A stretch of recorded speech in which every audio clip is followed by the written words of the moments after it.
আল্লাহ রব্বি ইগফির লি ওয়ারহামনি।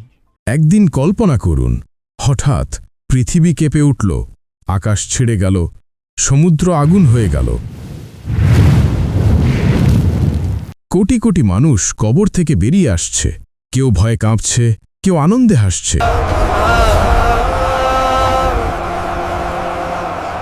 সেদিনের নাম হল ইয়াউমুল হাশর, যেদিন আমরা সবাই এক ময়দানে সমবেত হব আল্লাহর সামনে দাঁড়ানোর জন্য। আল্লাহু আকবার, আল্লাহু আকবার।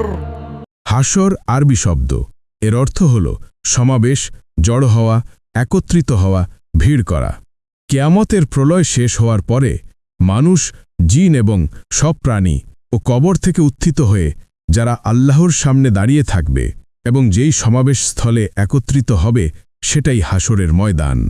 ইসলামী পরিভাষায় হাশর বলতে বোঝায় মৃতদের পুনরুত্থান করে আল্লাহর সামনে সবারইকে এক ময়দানে একত্রিত করা, যেখানে প্রত্যেক মানুষকে তার দুনিয়ার কাজকর্মের হিসেব দিতে হবে। আল্লাহ তাআলা বলেন, সেদিন আমরা পর্বতমালা সরিয়ে দেব, আর তুমি পৃথিবীকে সমতল দেখতে পাবে।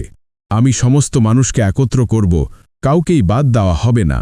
সূরা কাহফ আয়াত ৪৭। ইয়াউমুল হাশর মানে হল সমবেত হওয়ার দিন।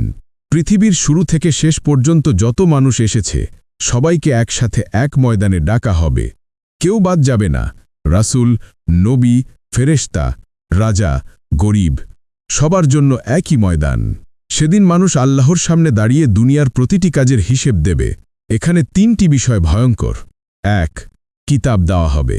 ডান হাতে যারা কিতাব পাবে তারা মুক্তি পাবে, বাঁ হাতে যারা কিতাব পাবে তাদের জন্য লাঞ্ছনা। ২. আমলের ওজন করা হবে। সৎ কাজের আমল ভারী হলে জান্নাত, আর মন্দ কাজের আমল ভারী হলে জাহান্নাম। ৩. সেতু পার হওয়া। পুলসিরাতের সেতু, যা ধারালো তরবারির চেয়েও সূক্ষ্ম আর জাহান্নামের ওপর বিস্তৃত। আমরা অনেকেই ভাবি আল্লাহ গফুরুর রাহিম, তিনি ক্ষমা করে দেবেন। হ্যাঁ, আল্লাহ রহমত করেন, কিন্তু ইয়াউমুল হাশরের ময়দানে মানুষও মানুষের বিরুদ্ধে মামলা করবে। আমি যদি কারো হক মেরে খাই, কারো গীবত করি, কারো কাছে অন্যায় করি, সুতরাং যার আমল ভালো সে জান্নাতে যাবে, যার আমল খারাপ সে শাস্তি পাবে।